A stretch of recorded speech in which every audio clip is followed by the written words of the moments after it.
Bom, eu quero agradecer a presença de todos. A nossa aula está sendo gravada. Ela depois vai ser disponibilizada o áudio com todas as lâminas no YouTube. Então, quando você fizer uma pergunta para o sistema de gravação, eu vou repetir a sua pergunta para ficar registrado e a resposta também. A participação de vocês, ela é necessária. Sintam-se à vontade em interromper, perguntar, questionar, duvidar, não acreditar, porque a gente está aqui para aprender e eu não sou o Senhor da verdade. Antes de mais nada, eu vou estar passando aqui, está sendo disponibilizado 2 folhas, tá? E aí vocês, por favor, repassem isso para as demais pessoas que forem chegando, se chegarem mais pessoas aqui na igreja.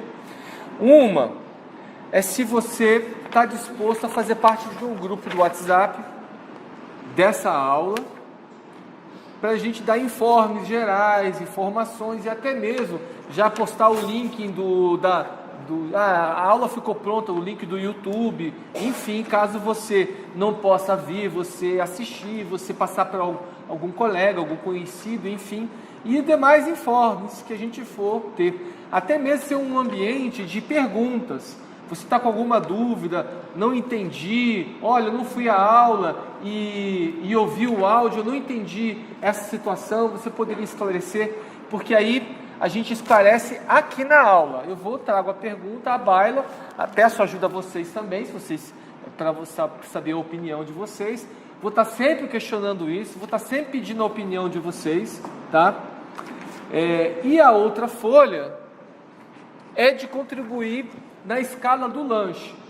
Então, esse lanche a gente vai estar organizando ele para estar disposto aqui à mesa sempre às 6h30. Então, a ideia é a gente fazer duplas, como a gente fazia no ano passado. Então, você vê, é uma coisa simples, não é nada muito complexo, né? Você tem uns pães, pão de queijo, um refrigerante, café e chá, e poder ajudar aqui também. Tá? Então tem que talvez chegar mais cedo, se não puder, tentar mobilizar. Às vezes a Adriana pode ajudar. A Adriana na sexta-feira ela está aqui na igreja, então você pode, Adriana, o grupo pode chegar, falar com ela, enfim, tá? Então isso tudo para a nossa comodidade, para que a gente, ao vir do trabalho e chegar aqui para nossas aulas, tenha esse lanche, esteja disponível aqui para o nosso bem-estar, tá bom? Então, eu vou estar passando essa folha para vocês e vocês fiquem à vontade em participar do grupo e contribuir com a escala. Aí eu vou montar a escala e vou estar divulgando as escalas com a data que você vai estar contribuindo, se organizando com a dupla para vocês trazerem um lanche nesse dia, tá bom? Tudo certo? Oi? Fazer a escala. Então, provavelmente vai dar uma escala aí com 8, 9 grupos, 9 duplas, eu espero.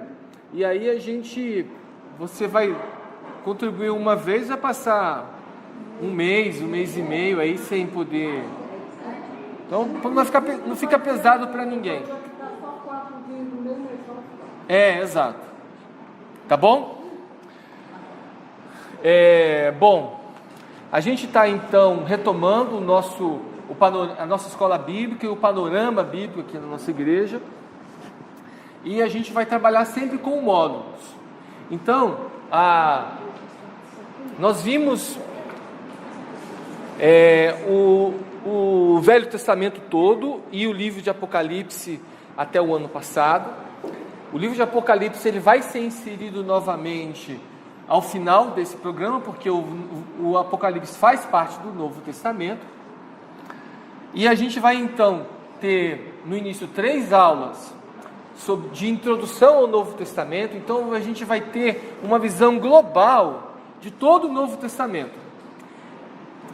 Esses 3 módulos vai coincidir finalizando com a semana que antecede a Semana Santa. Na sexta-feira da Semana Santa nós não teremos aula, tá?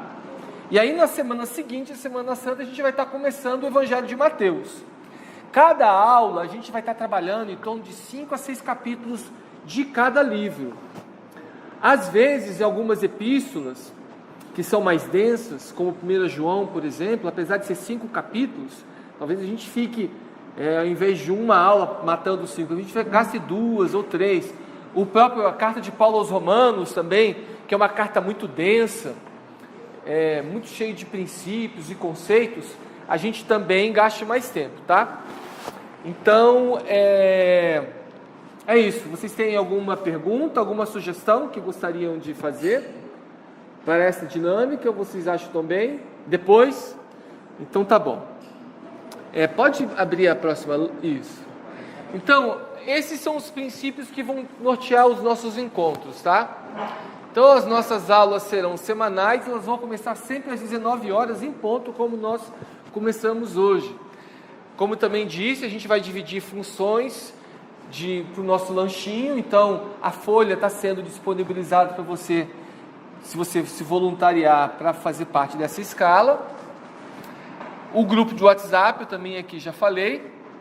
E a nossa abordagem é que, assim como a gente fez no Velho Testamento, a nossa compreensão do texto bíblico é literal.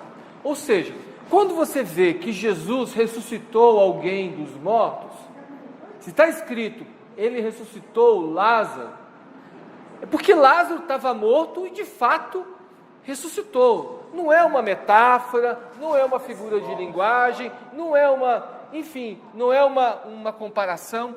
Quando o texto bíblico fala quando o próprio texto bíblico afirma Jesus estar comparando, como por exemplo as metáforas, as parábolas do reino, quando ele chega assim e fala, o reino de Deus é semelhante a...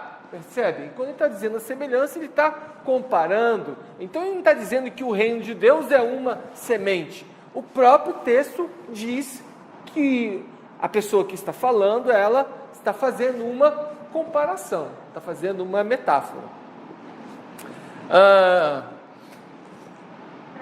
Anterior.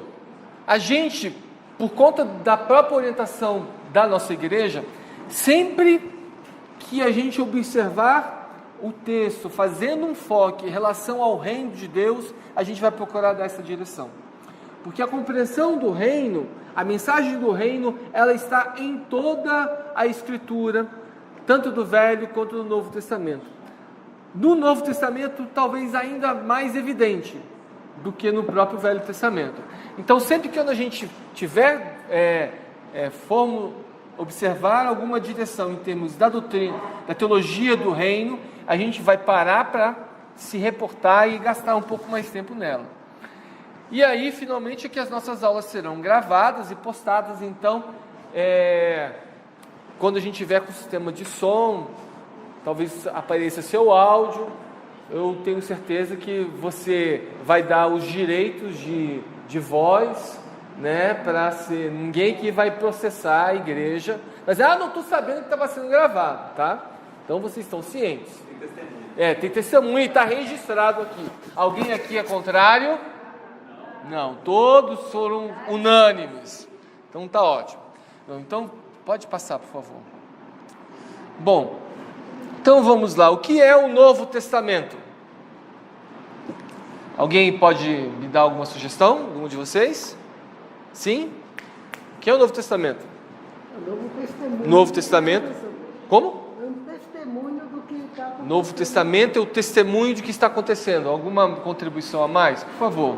Gente, é uma aula, então vocês podem aqui participar. Não é uma palestra onde eu vou estar falando. Então vocês devem contribuir. Se alguém mais gostaria de dar uma opinião sobre o que é o Novo Testamento, o que é Novo Testamento? Aliança que Jesus deixou para nós, seu povo. O que mais? Uma nova aliança. Disse tudo. Uma nova aliança. Alguém mais quer ter alguma outra colocação? Que é o Novo Testamento? Uma bem objetiva. Novo Testamento além de... É tudo isso que vocês falaram, mas é um grupo de livros da Bíblia. Né? Também é. Que é composto por quantos livros? Alguém sabe? 27. 27 livros. E do velho, vocês sabem quantos são? 39. Isso. Ao todo, 66. Então, o Novo Testamento, ele também é chamado de Nova Aliança, como vocês bem colocaram, é a Nova Aliança. Então, quando a gente fala a respeito de Nova Aliança, significa o quê? Que havia uma aliança antiga. Havia uma primeira aliança. Aonde está registrado essa primeira aliança? No Antigo Testamento. Se a gente puder definir, então, o Antigo Testamento como primeira aliança e Novo Testamento de nova aliança, está perfeita a definição, tá? O Novo Testamento, gente, ele é uma revelação de uma vida tendo Deus conosco. Essa é a grande marca de diferença da nova aliança para a antiga aliança. Porque na antiga aliança, apesar de Deus se manifestar no meio do povo, de Deus se revelar no tabernáculo, Ele não habitava entre nós. Havia manifestações de Deus no tabernáculo, no Santo dos Santos, mas não havia uma habitação, uma presença constante. E no Novo Testamento, o próprio nome de Jesus, qual o nome que é dado a Jesus? Emanuel, que significa Deus conosco. Em Mateus 28, Jesus, após a ressurreição, ele deu uma promessa para nós. Alguém sabe dizer? Está lá em Mateus 28, 19. Pode? Não. Antes? Isso. Eu estarei convosco todos os dias até a consumação dos séculos. Um pontinho para Kátia. Pontinho. Estrelinha para ela. Está registrado agora no áudio, todos coloquem uma estrelinha para Kátia. Tá? Então, gente, a nova aliança é o cumprimento da profecia de Jeremias. Por favor, alguém abra aí a Bíblia em Jeremias 31, 32 a 34. Por favor.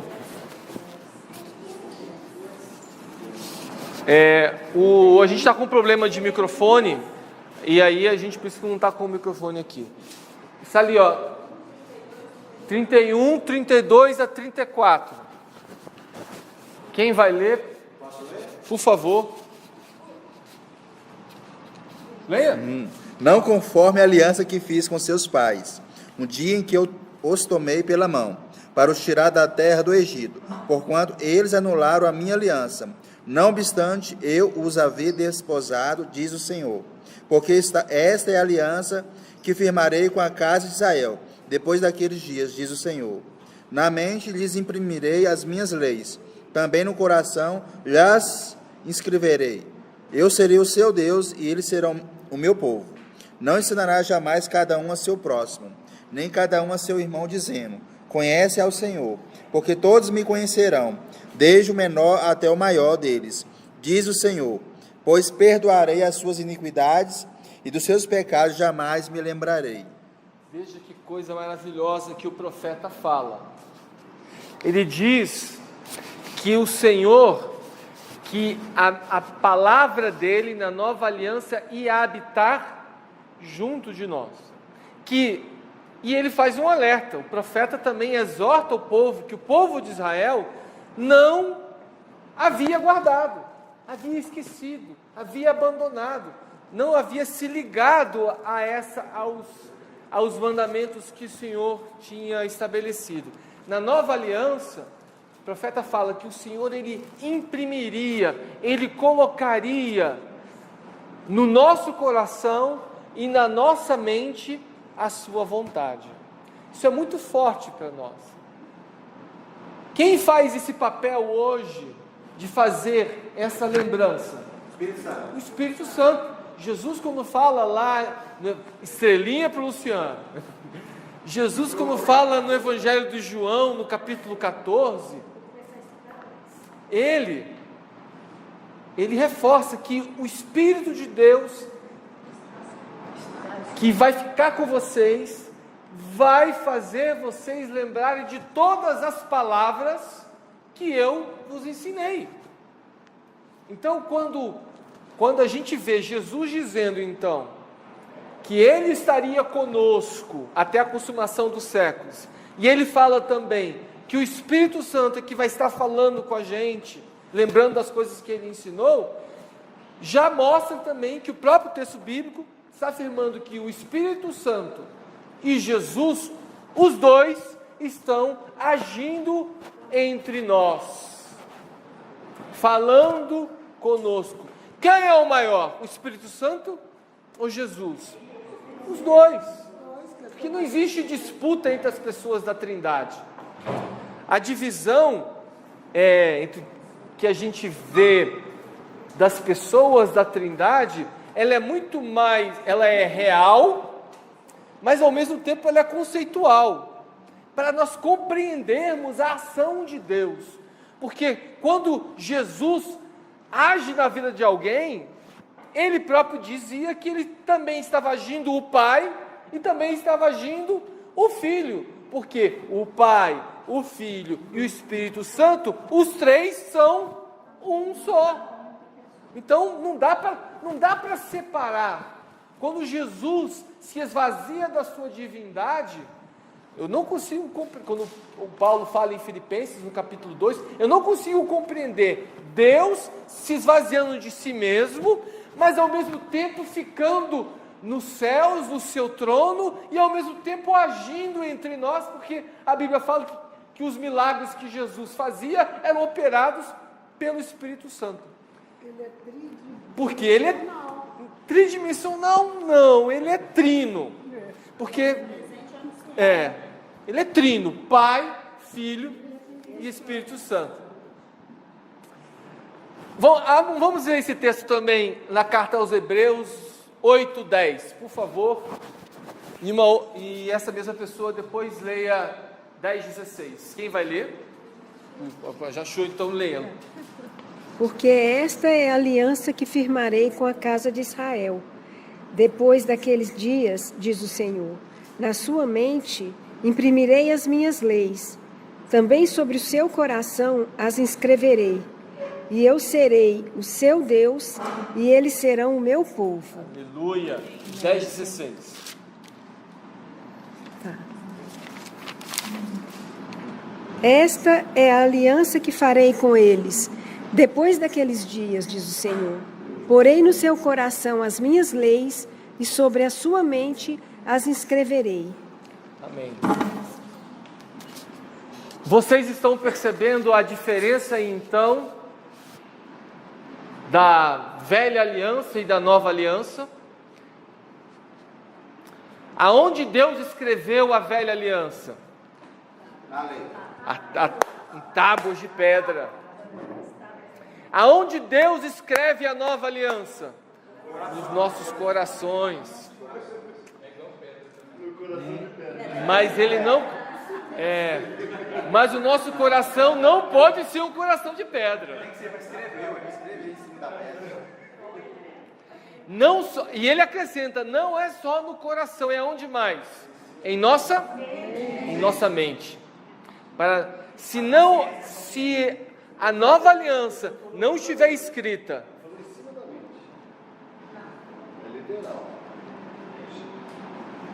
vamos olhar sobre a sua mente. Sobre a sua mente. É onde ele vem e escreve a nova aliança. É como se então ela estivesse ali, permanentemente atuando sobre a sua mente, mostrando para você a vontade do Pai. E isso é reino de Deus. Amém?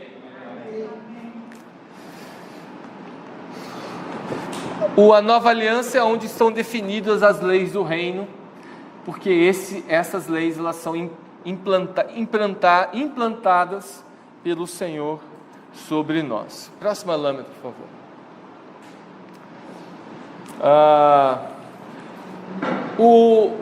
O Novo Testamento ele tem características literárias, tem a característica literária de um livro histórico.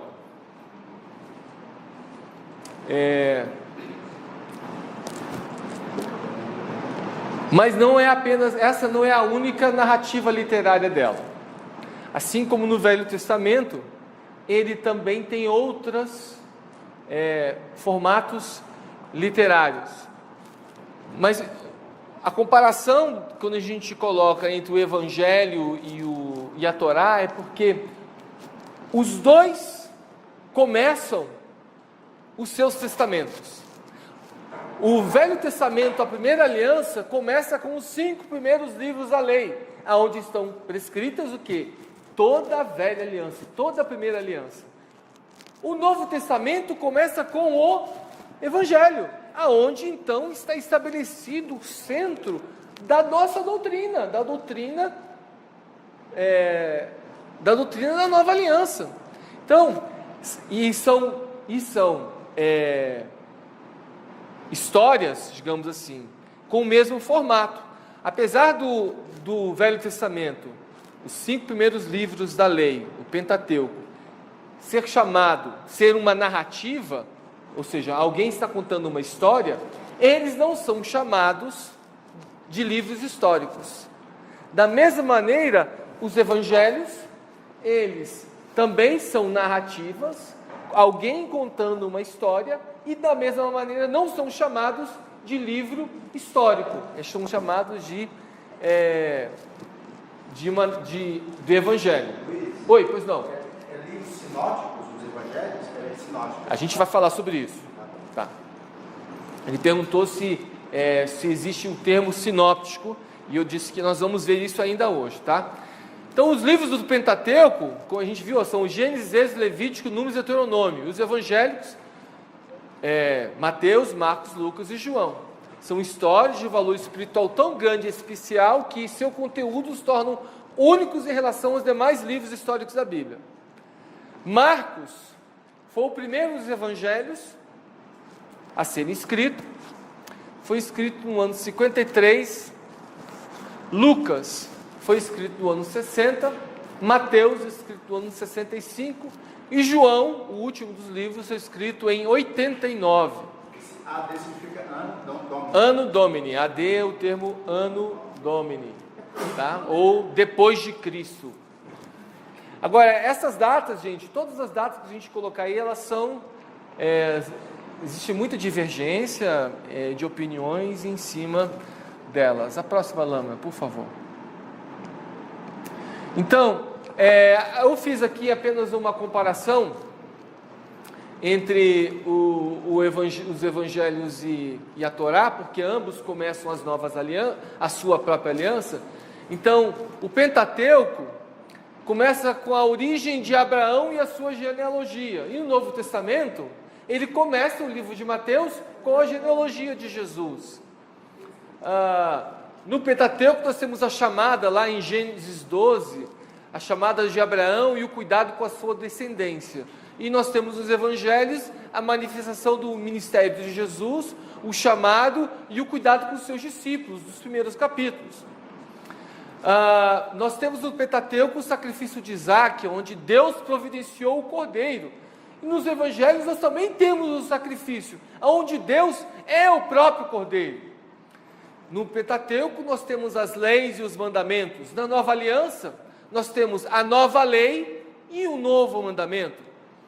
No Pentateuco Deus preparou o homem para liderar seu povo. Nos evangelhos o Espírito Santo foi enviado para esse Espírito Santo conduzir e guiar a sua igreja. E por fim, no Pentateuco, Deus estabeleceu uma aliança, e no Evangelho, Deus fez uma nova aliança. Amém? Vamos lá. Como, quando e quem definiu, afinal de contas, o Novo Testamento? Como é que foi fechado esse Novo Testamento, né? Então, o Novo Testamento, ele foi definido no Concílio de Cartago em 397 Anno Domini. Como é que foi isso? Foi um concílio, foram lideranças da igreja, mas da igreja católica, Luiz? Da igreja católica, que não existia outra igreja, existia a igreja. Nessa época, mas nessa época já tinha lá a presença do Constantino, já tinha a presença do Constantino. Mas a igreja, ela sempre foi e sempre será, como diz as Escrituras, como a gente viu volta novamente da lâmina anterior, por favor. Olha o que diz lá o outro. Que o Espírito Santo é que guia a igreja. Obrigado. Volta lá. É o Espírito de Deus que guia a igreja até hoje e naquela época também.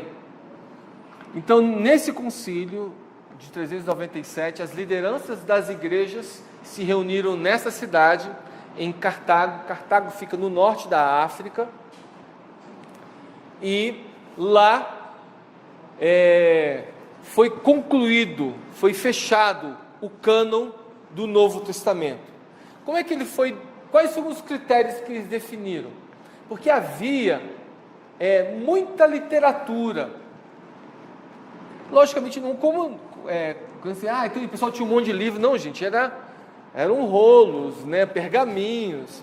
Mas havia variedade. Uns tinham eu tenho uma cópia da carta de Paulo a tal lugar. Eu tenho uma cópia do Evangelho de Mateus. E era assim, sim. Não, não tinha nada de capítulo nem versículo, não. Eram os rolos, pergaminhos. E aí, então, nesse concílio, eles, em oração, tiveram o seguinte discernimento de separar quais desses escritos seriam inspirados pelo Espírito Santo. Então, o primeiro critério seria a autoridade apostólica. Teria que ser de alguém que esteve com Jesus. Se não tivesse estado com Jesus, não valia. E Paulo? Paulo esteve com Jesus? Sim ou não? Não. Sim, esteve. O próprio Senhor Jesus se revelou a ele lá em Atos capítulo 9. Ele presenciou Jesus andando em Jerusalém. Não o seguia, mas ele esteve. Ele provavelmente estava entre aqueles fariseus que criticavam Jesus e queriam matá-lo. Entendeu? Então, Paulo foi testemunha de Jesus. Mas foi no início, e depois ele teve um encontro com o Senhor, como fala lá em Atos capítulo 9. Ele viu o Senhor. Tá? Mas ele também perseguiu. Que cavalo? Não tem cavalo nenhum. Não fala em cavalo lá não. Lá em Atos não tem cavalo, viu? Segundo critério, o conteúdo sobrenatural visto por todos como uma revelação da doutrina cristã. Tinha que haver unanimidade de todas as pessoas do concílio de que aquele manuscrito era inspirado pelo Espírito Santo. Se houvesse alguma igreja, algum líder, falasse, não, esse não, acho que tem uma coisa errada, era tirado fora. Mas Lucas também não foi. Como? Lucas. Sim, mas eu vou explicar como é que foi a história do Lucas, do Evangelho de Lucas, tá? E, então, o terceiro critério é unanimidade. Feito isso, foram definidos, então, mostra a próxima lâmina aí, por favor.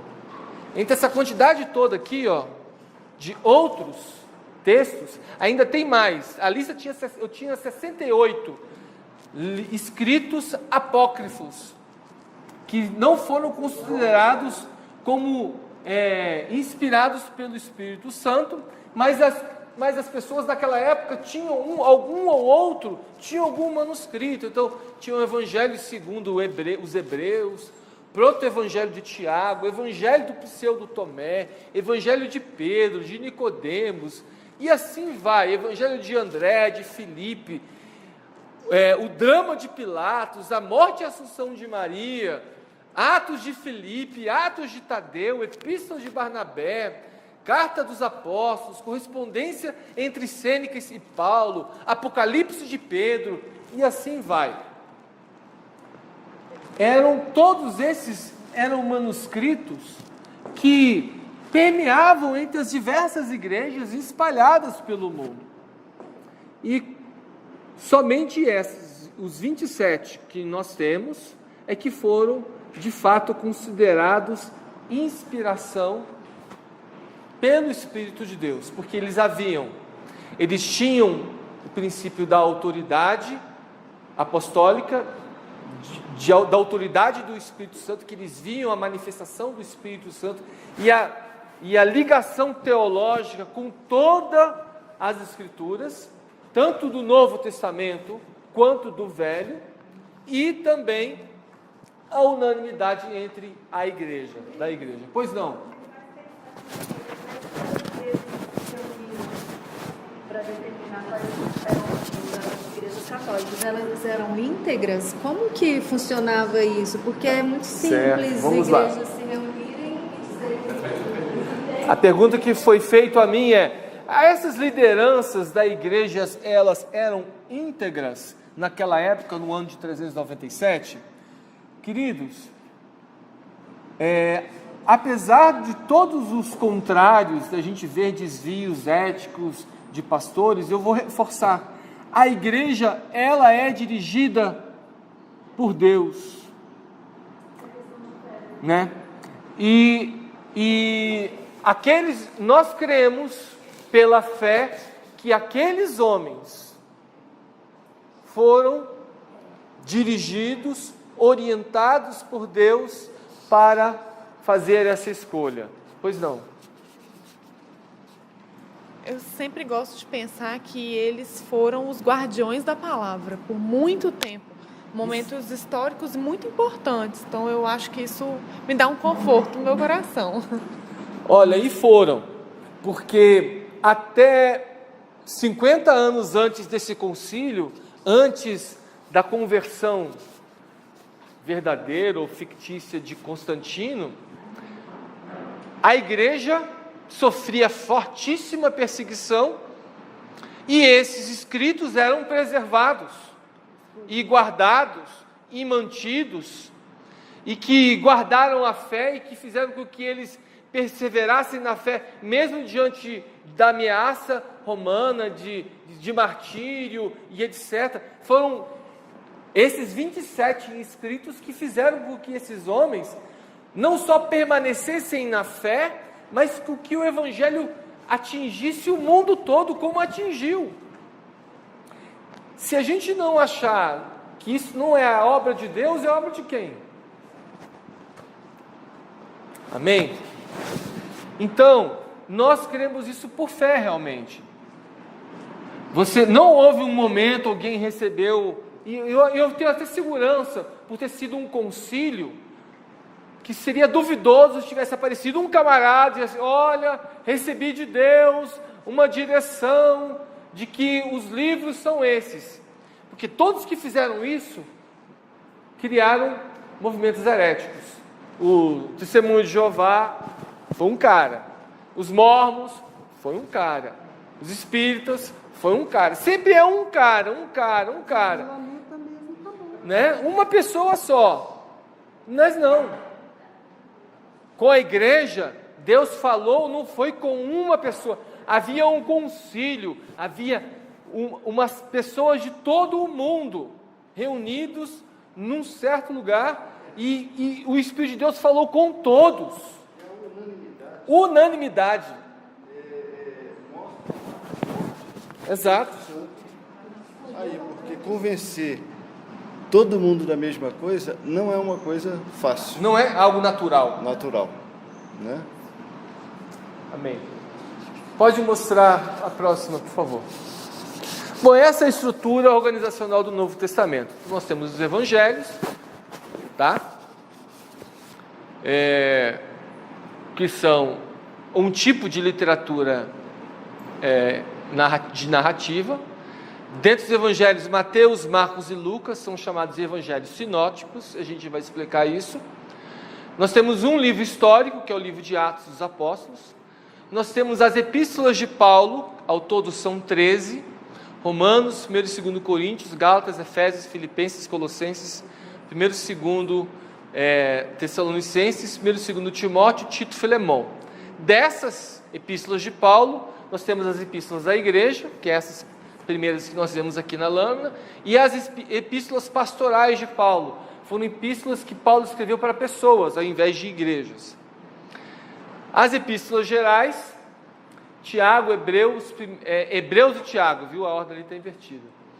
1 e 2 Pedro, 1, 2 e 3 de João, Judas, e um texto apocalíptico ou escatológico, que é o próprio livro da Revelação, ou o livro de Apocalipse. É importante, então, a gente compreender que no Novo Testamento existem basicamente, então, 3 tipos de narrativa. As narrativas históricas, da qual o Evangelho faz parte, as epístolas e o texto apocalíptico. Por que é importante fazer isso? Você compreender isso? Porque da forma como que é a estrutura literária desses tipos de livro, é que vai orientar a sua leitura. Quando eu era menino, estava lendo a Bíblia pela primeira vez, li os 4 evangelhos, li o livro de Atos. Quando chegou numa carta de Paulo aos Romanos, travou tudo, porque eu estava querendo saber, vem cá, a história, quero que a história não vá continuar, não? Eu não entendia, vem cá, isso aconteceu quando? Como? Por quê? Não tinha sequência de fatos, um cara falando um monte de coisa, não parava. Exatamente porque a estrutura literária das cartas são diferentes. Então, uma narrativa é alguém contando uma história, sempre vai ser na terceira pessoa, então é fácil, é bem mais fácil de entender. Mas as epístolas, elas são cartas. Uma carta significa, existe um remetente, alguém, e um destinatário. E um conteúdo, um motivo pelo qual as duas estão se comunicando. Então a compreensão, se você for ler uma carta como se fosse uma história, uma narrativa, você não vai entender nada, porque não tem a sequência de uma narrativa, tem uma sequência de uma carta, de uma pessoa conversando com outra, ou com outras, e é completamente diferente. E o texto apocalíptico, escatológico também, porque o texto apocalíptico escatológico já não é uma pessoa falando, é Deus falando a respeito de um momento que você talvez nunca veja. É através de uma pessoa. Isso é estranho demais. Deus está falando de algo que eu não estou vendo, que eu não sei como é que vai ser, como será. E o texto apocalíptico ele é diferente de uma narrativa, de uma carta. Pois não? O livro de Hebreus o texto não fala. Há uma discussão muito grande. Aí as irmãs brigam comigo, porque eu sempre brinco que deve ter sido uma mulher que escreveu o livro de Hebreus. Não, é porque no final da carta ele fala que resumidamente eu vos escrevo essa carta. 13 capítulos, cara. Exato, só poderia ser uma mulher, né? Exato. achando que é mulher? Próximo, por favor. Vamos lá. Então a gente viu os evangelhos sinóticos. O que é evangelho sinótico? Está vendo aquele diagrama ali, ó? É que os Mateus, Marcos e Lucas, eles tiveram a mesma fonte. Aí vou respondendo a sua pergunta, Herô. Mas Lucas não esteve com Jesus. Não esteve. Mas quem falou tudo para Lucas escrever foi o mesmo que falou para Marcos escrever e para Mateus escrever. Foi Pedro. Nós poderíamos chamar os Mateus, Marcos e Lucas de Evangelho de Pedro segundo Mateus. Evangelho de Pedro segundo Marcos. Evangelho de Pedro segundo Lucas. E é compreensível isso. Por quê? Quais foram os apóstolos que estiveram intimamente com Jesus? Quais foram? Pedro, Tiago e João. Desses aí, quando foi escrito o Evangelho, um estava morto, que foi Tiago.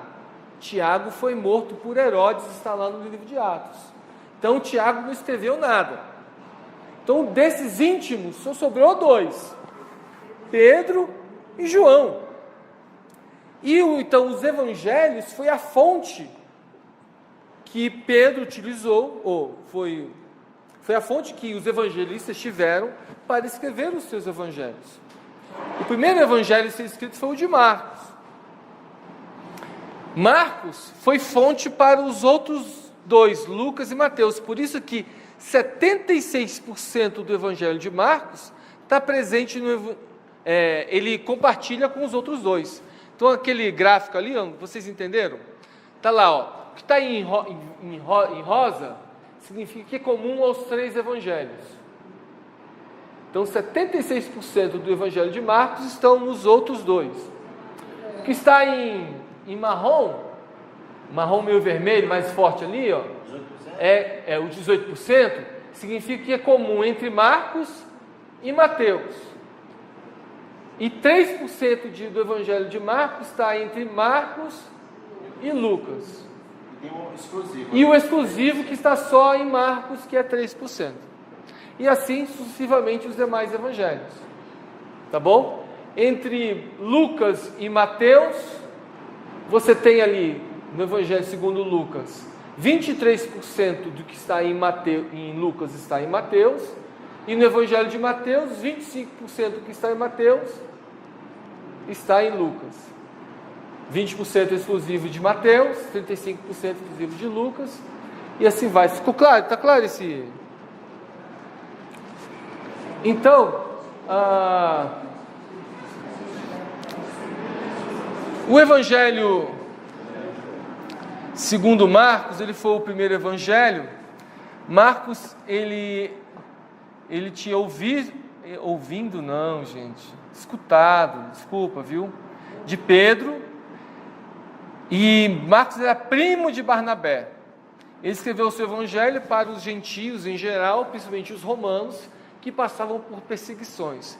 Por isso ele apresentou Jesus como servo, aquele que obedece até a morte e morte de cruz. Que veio ao mundo para cumprir a vontade do Pai. Já o evangelho de Lucas, quem foi Lucas? Lucas era um amigo de Paulo, e teve por fonte quem? Pedro e Marcos. Então, quando você pega o evangelho de Lucas, você vai ver Pedro, ou Lucas, o autor, dizendo que ele foi atrás de fontes, disso e daquilo, a respeito de Jesus. E ele estava falando isso para um camarada chamado Teófilo. Dizem a tradição que Teófilo, para quem Lucas está escrevendo, contando a história de Jesus, ele seria como se Teófilo seria o advogado de Paulo, que iria defender Paulo no primeiro julgamento que ele teve em Roma. Lembra quando Paulo, a gente vai ver Paulo em Mateus 28, o navio dele naufraga, e ele vai para Roma, e o livro de Atos acaba ali, né? Mas ele chega em Roma e vai ser preso. Estava indo para Roma, para a prisão. Estava indo como um prisioneiro. E aí ele ia ser julgado, porque ele havia apelado lá em Cesareia, lá na Judéia, para ele ser julgado como romano. Por isso que ele foi para Roma. Que ele chegou lá, os judeus queriam matar ele pelos crimes de heresia, por estar dizendo a respeito do templo, que Jesus era o Messias, etc. E aí ele falou assim: eu apelo para Roma, porque eu sou romano e vocês não podem me julgar. Ele fez mais ou menos como o pessoal lá, os ministros lá.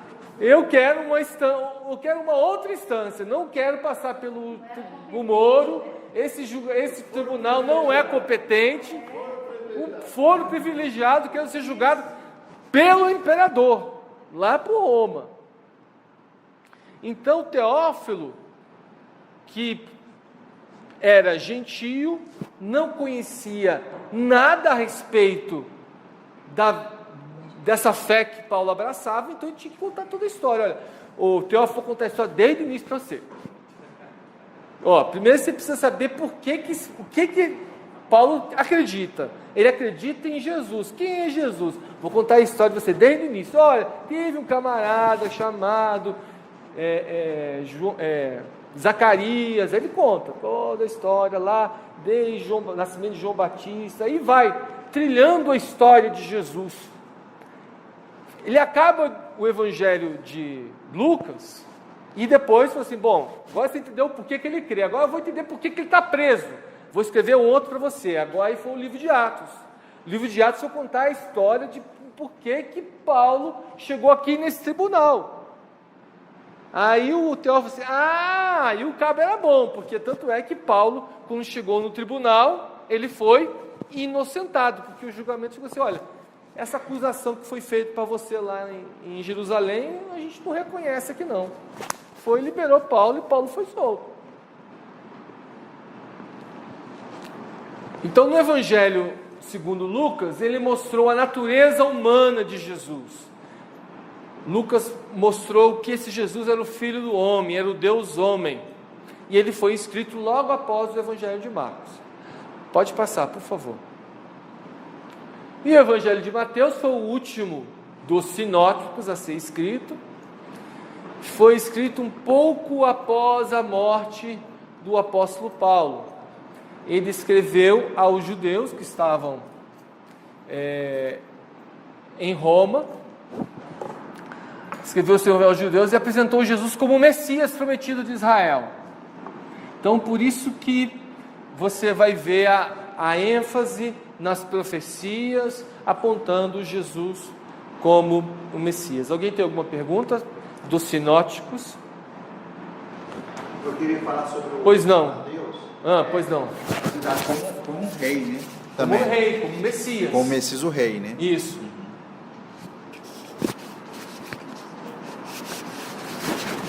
A principal ênfase dada em todos os livros sinóticos é a mensagem do reino. Isso é comum nos livros sinóticos, nos evangelhos sinóticos. Próximo, por favor. Bom, então faltou o evangelho de João, que foi escrito entre 85 e 90 depois de Cristo. E qual foi o propósito do evangelho de João? Contar o que Pedro não tinha contado. Basicamente, se você for observar, João ele tem uma abordagem diferente dos evangelhos sinóticos e trata de assuntos que os outros três não trataram, que não foram então registrados nos demais evangelhos.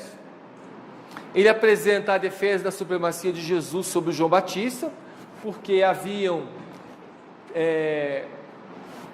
judaizantes entre os cristãos que ainda seguiam ou guardavam apenas o batismo de João Batista.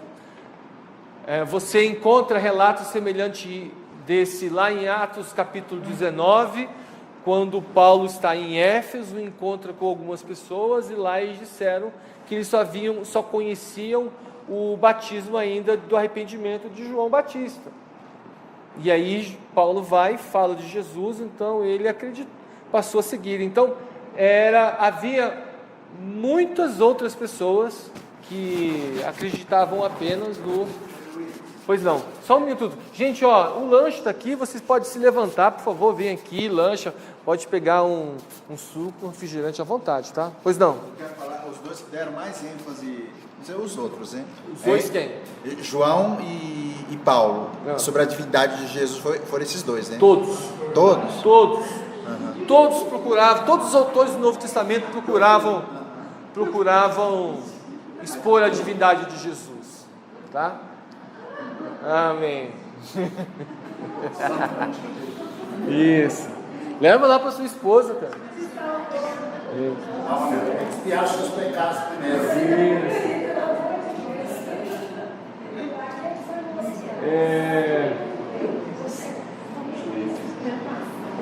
Ele apresenta muito fortemente a divindade total de Jesus. O que é isso? Que Jesus, ele era o Deus homem e o Deus Deus. Que na pessoa de Jesus havia uma divindade plena ali, mesmo ele sendo homem. A gente, esse mesmo conceito é bem mais forte nas cartas que João escreve, e a gente vai então falar mais na frente sobre o gnosticismo, que é a heresia daquela época da moda. Bam, cara, eu quero ser para frente, eu sou gnóstico, né? Então, naquela época, o gnosticismo era a heresia da moda, né? Isso. Pois não.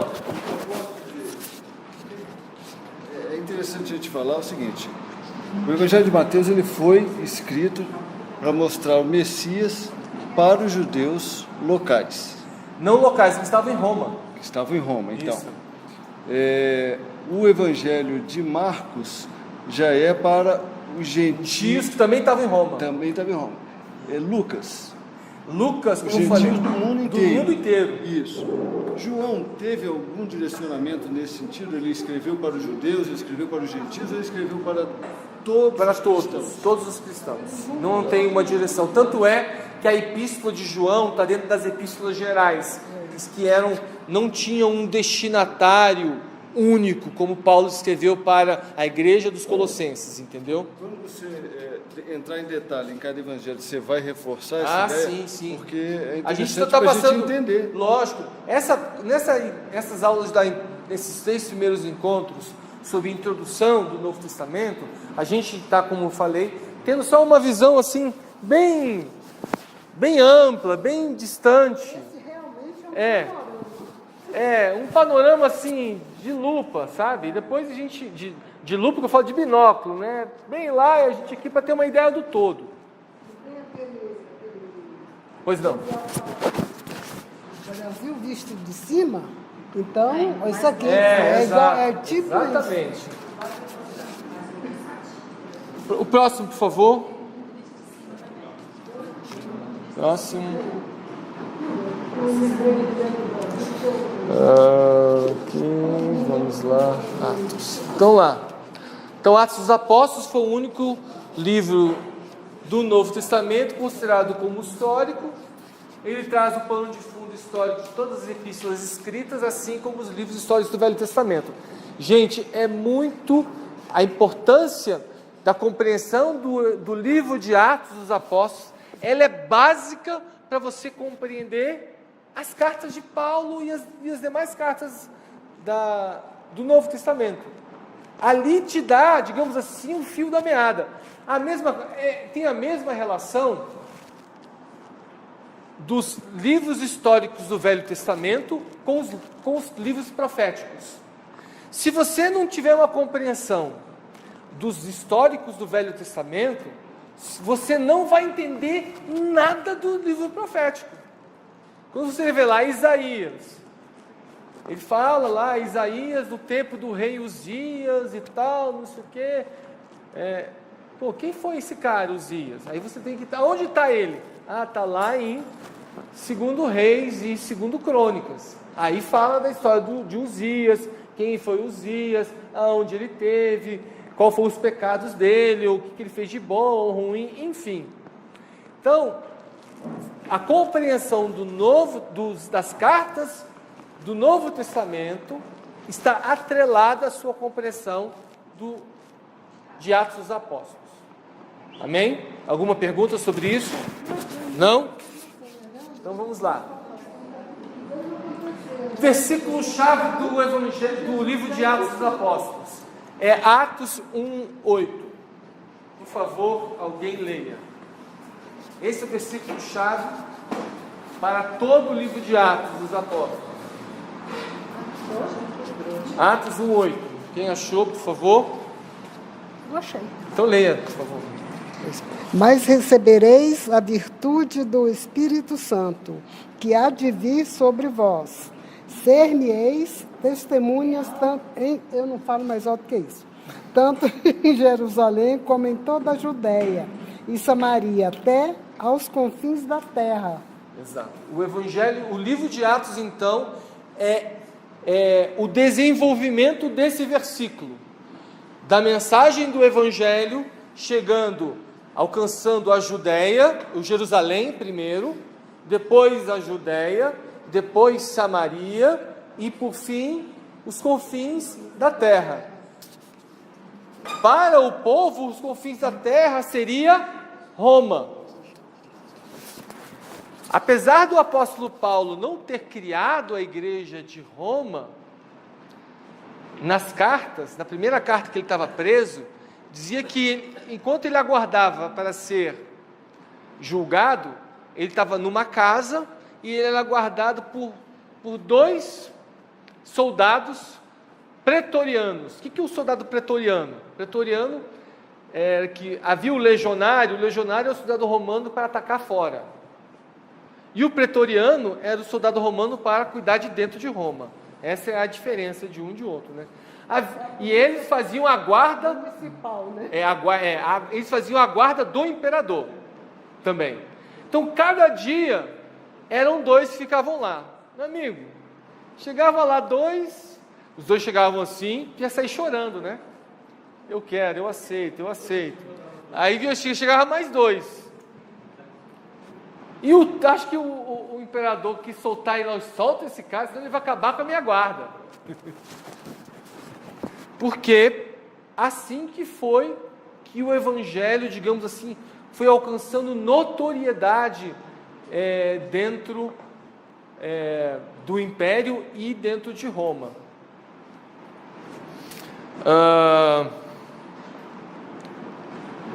A próxima lâmina, por favor. Então, aí nós falamos sobre essa questão de que foi destinado a Teófilo. Podemos seguir. Bom, aqui nós temos uma comparação sobre... Aqui esse quadro faz uma explicação do próprio livro de Atos, né? Então, o livro de Atos ele tem uma grande divisão. Até o capítulo 9... é como se ele estivesse convergindo para chegar à conversão de Paulo. Essa, digamos assim, é o objetivo inicial do livro. Se o livro foi escrito para Teófilo, para dar informação para ele, para Paulo ser defendido do Império Romano, era essa então a objeção. Ele vai trabalhando o texto até chegar no capítulo 9, olha, pronto, agora o cara se converteu. Por isso que ele vai ser acusado. Agora eu vou dizer para você a história até chegar a essa prisão dele. E aí a segunda etapa seria o crescimento do Evangelho e como Paulo chegou em Roma preso. Os primeiros 12 capítulos do livro de Atos, eles descrevem também o estilo da igreja, como a igreja vivia, quais eram as características, quais eram as bandeiras, quais eram os princípios que eles guardavam. Né? Então, nós vemos o seguinte: o estilo de vida da igreja naquela época era um estilo de vida de muita oração. E a manifestação do poder era gritante. E isso é algo que a gente deveria estar refletindo. Por que então esse estilo de vida de muita oração também não está entre nós hoje? E essa relação direta com a manifestação do Espírito. A igreja primitiva... Oi? Pois não? A falta dessa manifestação desses estilos de vida não mostra Deus gritante como era na época. Pode ser também. Acho que uma coisa está ligada à outra. Você pode repetir para ela? É que o estilo da época era de muita oração e Deus se manifestava de forma gritante. Hoje em dia a gente não consegue perceber. Quer dizer, a gente não, estou dizendo. Aí quando a gente lê que era gritante, dá uma ideia de que a manifestação era muito maior do que é hoje em dia. Talvez seja a falta de oração da parte dos cristãos. Nossa. Pois não? Sim.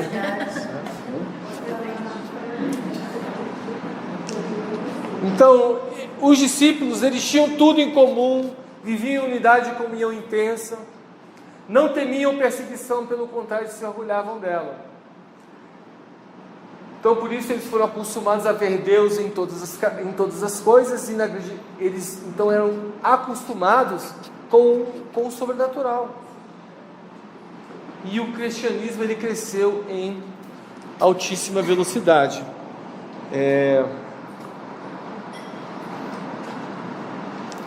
Vamos lá, então, seguindo. A próxima lâmina, por favor.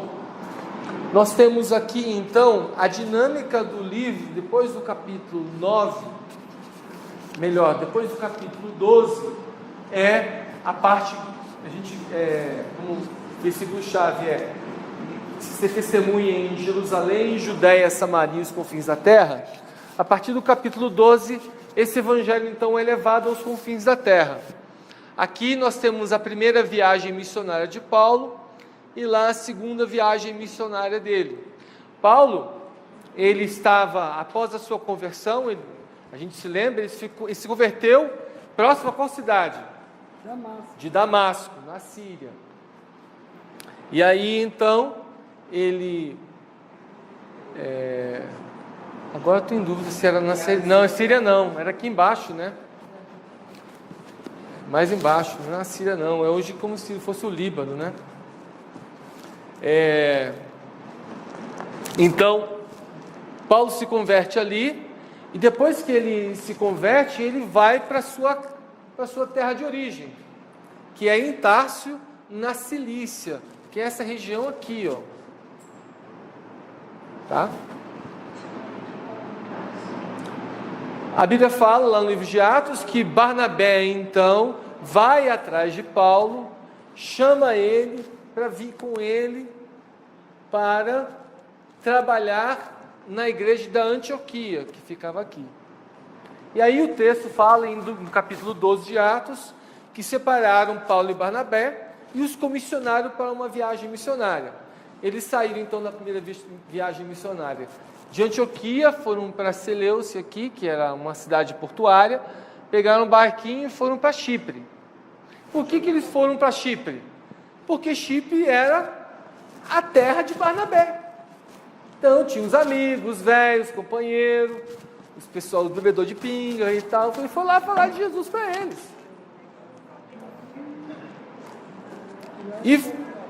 E aí então, o destino deles depois de Chipre foi para onde? Era chegar aqui, voltar aqui, visitar também a terra de Paulo. Você viu que eles foram fazendo esse percurso? Estava indo até aqui, mas quando chegou aqui, eles voltaram. Tá? E aí quando eles voltaram, chegaram contando para o tio que, cara, olha, foi bom demais, todo mundo, os judeus não queriam saber nada, a gente chegava lá, o pessoal queria atacar pedra na gente, mas a gente falava para os gentios, eles abriram o coração, e um monte de gente se converteu, e aquela coisa toda, ficaram vibrantes em relação a isso. Só que nesse meio do caminho, quando eles estavam aqui, junto com Paulo e com Barnabé, estava um moleque, sabe quem? O danado do Marquinho, que escreveu depois o Evangelho. Ele chegou lá, esse negócio dessa viagem, caminhar para esses trem aqui, não dá comigo não. E aí Paulo falou assim, ô Barnabé, esse moleque aí está atrasando nossa viagem. E aí diz a palavra de Deus que os dois se atravessaram, não gostaram muito bem disso. Tanto o Marquinho voltou para casa, Barnabé ficou meio mordido e Paulo ficou. Quando foi na segunda viagem missionária, a diferença é maior. Não, é porque aí o Barnabé também ia junto, né? Vou levar Marcos comigo. O Paulo disse, opa, não. Essa vez ele não vai não. E aí então Barnabé foi para um canto e Paulo foi fazer, Paulo foi fazer a sua segunda viagem missionária. Aonde ele vai? Na primeira viagem, primeiro lugar foi para a terra de Barnabé. Paulo faz o contrário, sai dali, vai em direção à terra dele, Tarso, bem aqui, olha lá, tá vendo? Foi também falar com os compadres dele, falar de Jesus, falar do Evangelho. Foi essa sequência que ele teve. Aí ele passou por toda essa região aqui da Panfilha. E aí, quando chegou aqui nessa região, ele queria subir mais para essa área aqui. Ele teve a visão para ele ir para cá. Na realidade, minto. Quando ele estava aqui, ele queria vir para a Ásia. A Ásia é essa região aqui, onde estão as 7 igrejas. Ele teve uma visão de Deus para ir para o outro lado, para sair do continente asiático e ir para a Macedônia. Então ele vai, recebe a visão de Deus, vem para cá, pega um barquinho aqui, atravessa e vai em direção a Filipos. E aí então ele pega no norte da Grécia, que era chamada Macedônia, vem descendo até a península da Acaia, que é essa península aqui, onde tem a cidade de Corinto. Passa por Atenas, chega em Corinto, aí pega o barquinho aqui, vai em direção a próximo de Éfeso, e aí ele vai até Jerusalém, e depois de Jerusalém ele sobe. O que ele foi fazer em Jerusalém? Teve um concílio lá em Jerusalém, onde o pessoal já estavam sabendo que havia judeu lá se convertendo. O conselho estava lá, tipo, cara assim, tipo Marcelo, só que não chamava-se Marcelo, chamava Tiago, conciliador e tal, chamou todo mundo, gente, os gentios estão se convertendo. Aí tinha um pessoal, tipo, da turma da Alexandre, falou assim, circuncida todo mundo. Passa a faca. Faca era pedra. Vai, puxa assim, tá! Jesus amado, né? E aí, outros falavam de Paulo, falavam assim, não, pelo amor de Deus, cara, se eu falar isso lá, não vou ter mais ninguém que vai querer esse evangelho. E o texto fala de que entre essa primeira viagem e a segunda viagem, Pedro teve por aqui entre os meios dos gentios, né? E aí o Pedro, foi para lá, gostou demais de estar com os gentios, aquela coisa toda. Aí depois, quando chegou lá no meio de Jerusalém, Pedro chegou assim, olha, realmente esses gentios são problemáticos e tal. E aí Paulo ficou por conta, isso a gente vai ver em Gálatas, tá? Que é detalhado sobre essa questão. Mas aí, lá em Atos dos Apóstolos, define, faz uma convenção e estabelece um padrão que iria orientar a igreja em termos de alguns princípios que os gentios deveriam guardar, que estão lá em Atos capítulo 15. E aí então, em Atos capítulo 19, vem a terceira, próxima lâmpada, por favor, vem a terceira viagem missionária de Paulo. Ele praticamente vai fazer quase o mesmo percurso que ele fez, visitando as igrejas aonde ele havia passado, entendeu? Então ele nessa terceira viagem ele vem aqui. Quando ele está aqui nessa cidade, acho que não dá para ver aqui, mas se não me engano é Neápolis, ele tem uma visão, chega um profeta, amarra o cinto em torno dele e fala assim, olha cara, se você for para Jerusalém de novo, você vai ser preso. E ele foi, guardou essa palavra, foi, pegou o barquinho aqui e chegou lá, quando botou os pés em Jerusalém. Jerusalém não está aqui, Jerusalém está aqui embaixo. Foi preso, e aí, esse primeiro tempo que Paulo foi preso, até ele ir para Roma, gente, foram 10 anos, tá? Aí a gente olha assim no livro de Atos, é rapidinho, é uma página, né? E aí quando vem a 4ª viagem de Paulo, que não foi, é considerada uma viagem missionária pelo aquilo que ele fez em Roma, porque ele ficou preso, vai para o barco preso, continua preso no barco vai estar preso, aqui o barco pega um vento esquisito, vai preso no barco, aí chega aqui na ilha de Malta, que minha mãe foi lá, o barco afunda, ele ainda é mordido por uma cobra na ilha, mas ainda estava preso, foi preso para Roma, chegando em Roma, estava onde? Preso. E aí era guardado pelas guardas romanas, e aí então foi falando de Jesus aos confins da terra. Mas aí o livro de Atos acaba aqui, ó, ele preso aqui no meio do caminho, e nem conta quando é que chegou em Roma, enfim. A próxima lâmina, por favor. Bom, isso. Fechou. Gente, então, ó, 8h15, estamos terminando na hora exata que estava programado. A gente, nós vamos, na próxima aula, começar a ver todas as epístolas de Paulo, tá bom? Vamos ter uma visão geral, como falei, essa parte de introdução do Novo Testamento, é para a gente ter uma visão ampla do Novo Testamento como um todo, e aí após a Semana Santa a gente começa o Evangelho de Mateus. Então você já pode estar começando a ler o Evangelho de Mateus. A gente vai fazer esse módulo de Novo Testamento geral, assim, vão ser 3 módulos, tá?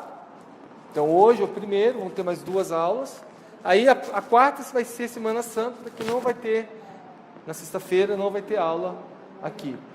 E aí, na semana seguinte, a gente começa com o Evangelho de Mateus. Alguém tem alguma pergunta sobre o que a gente viu até agora? Por favor, um de cada vez. Pois não, senhor. Sim. Que ele foi impedido para ir para a Ásia, né? O apóstolo Paulo, né? Foi impedido pelo Espírito Santo, né? Na sua segunda viagem missionária, presta bem atenção. Na segunda viagem missionária, volta um pouquinho a lâmina ali, por favor. Ó, ele estava aqui, ó. Ele queria, a região da Ásia é essa daqui, ó, onde estão as 7 igrejas. Ele queria descer para cá, ó. E Deus mandou ele ir para lá, ó, para essa direção. Ele para Macedônia, então é como se o Espírito Santo fosse: não vá para o sudoeste, continue indo para o noroeste. Ele só foi impedido pelo Espírito Santo, só isso? Foi, ele teve uma visão de Deus, que está lá em Atos, se não me engano, capítulo 18. Alguém mais tem alguma pergunta? Então eu vou concluir aqui a nossa aula. Muito obrigado.